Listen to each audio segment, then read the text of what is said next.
Whatever craft you choose to float the river in, you're going to need to be able to maneuver your craft to avoid obstacles like trees and bridge pillars. We can move around the river by pointing in the direction we want to go and propelling ourselves in that direction.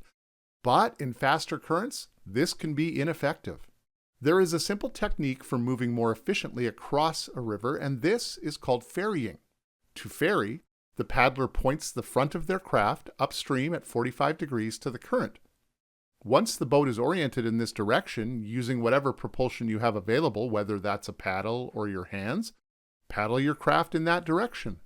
What this does is slows down our speed relative to the river, and at the same time moves us laterally across the river. This gives us more time to position ourselves and helps us avoid potentially dangerous obstacles in the water. While this technique can work using your hands and feet, it is much more effective if you have a paddle in your hand. We highly recommend always bringing a paddle with you, no matter what kind of craft you're paddling. How quickly you can move across the river depends on many factors, including the type of craft, the speed of the current, and the strength and skill of the paddler.